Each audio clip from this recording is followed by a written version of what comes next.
DJ Praveen.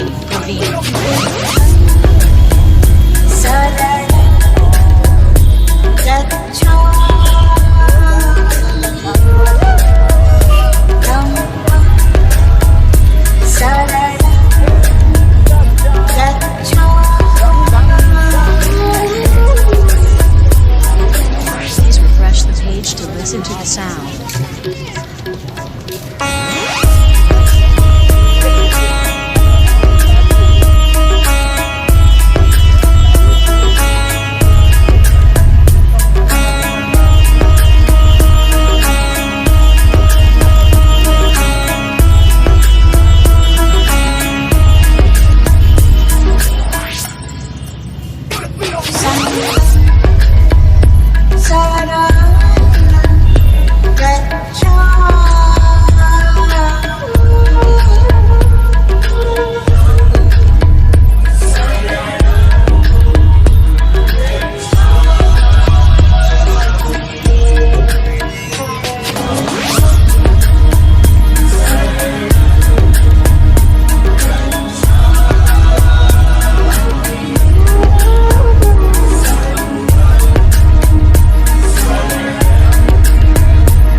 Listen to the sound.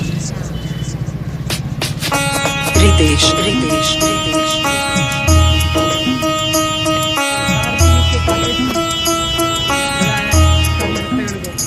And Praveen.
Ritesh.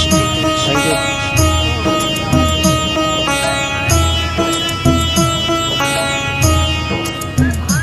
And Praveen.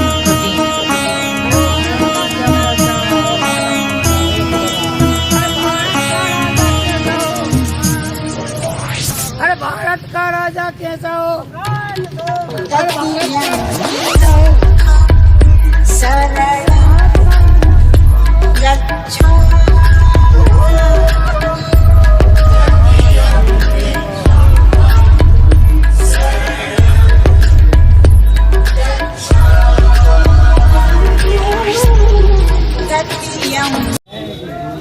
Tathagata सम्यक संबुद्ध की, तथागत सम्यक संबुद्ध की, तथागत सम्यक संबुद्ध की। करते रहो रिपीट। तो कहाँ बुद्ध होते? और जय जय जय जय जय भीम। तथागत गौतम बुद्ध, तथागत धम्मथिरो महाथिरो बंते जी की स्मृति दिवस पर शोभा यात्रा, ऐतिहासिक शोभा यात्रा आपने निकाली है, क्या संदेश देना चाहेंगे? हम लोग ये चाहते हैं भारत में विश्व और शांति बनी रहे और हिंसा आतंकवादी दूलो, और हमारे संदेश है भारत में राजा हो अशोक सम्राट की तरह हो, पूरे विश्व के लिए शांति देने वाला हो। और जो कावड़ यात्रा इस समय पर चल रही है, हमको क्या प्रहार डलेगा आज जो शोभा यात्रा निकाली? हम लोगों को बस कोई मतलब नहीं, हमको बस लेना देना, हमको हमारा बहुत धर्म और संघी बात करना है, हमको किसी धर्म के हमको कोई बड़ाई नहीं करना, हमारा कहना बहुत धर्म संघ को ही आगे बढ़ाना है। अच्छा, नहीं, बहुजन युवाओं को क्या संदेश देना चाहेंगे जो बहुजन युवा है जो कावड़ यात्रा लेने गए हुए हैं, जो कहीं ना कहीं ये महत्व नहीं करते, समझते कि बाबा साहब ने उनके लिए क्या योगदान किया था?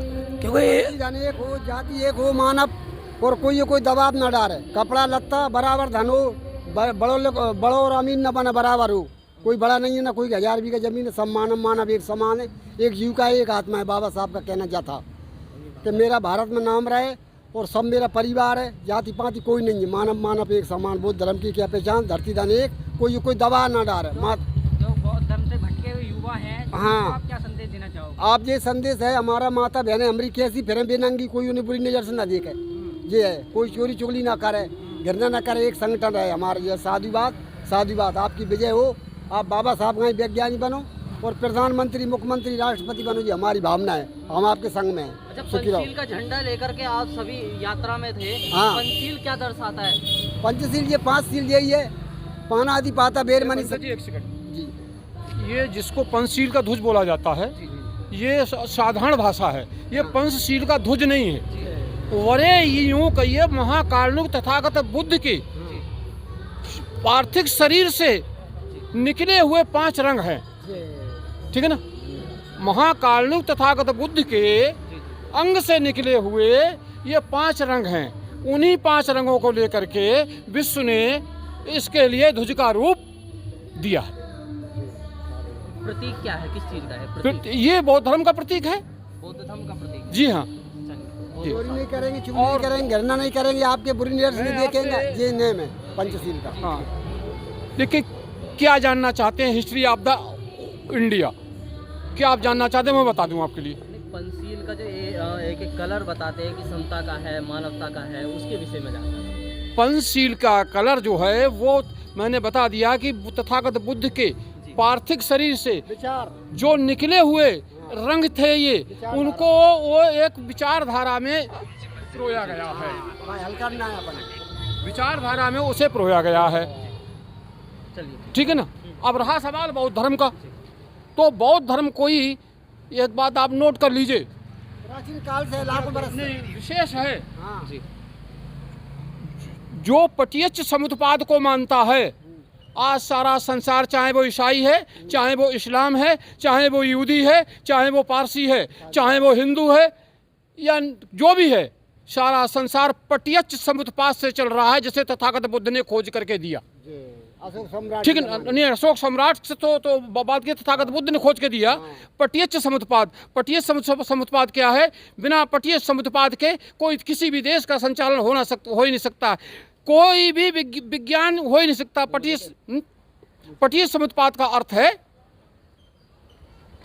संवर्धन का नियम, कारण और कारक को जानना। फॉर एग्जाम्पल, कोई स्थूल है, वो आपको स्थूल दिखाई दे रहा है लेकिन स्थूल नहीं है, वो हजारों अणुओं परमाणुओं से भरा हुआ है। जब तक आप विभाजन नहीं करेंगे, विश्लेषण नहीं करेंगे, तब तक आपको पता नहीं लगेगा। इसी आधार पर पूरा विज्ञान सारे संसार में चल रहा है। अगर वो ईसाई है, उसकी मजबूरी है प्रत्यक्ष समुत्पाद को मानना।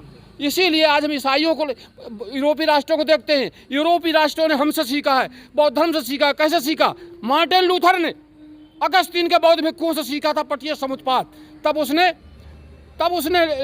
जो है प्रोटेस्टेंट बाइबल लिखी और पूरा का पूरा बुद्धिज्म परोक्ष रूप से प्रत्यक्ष समुत्पाद उसमें डाल दिया।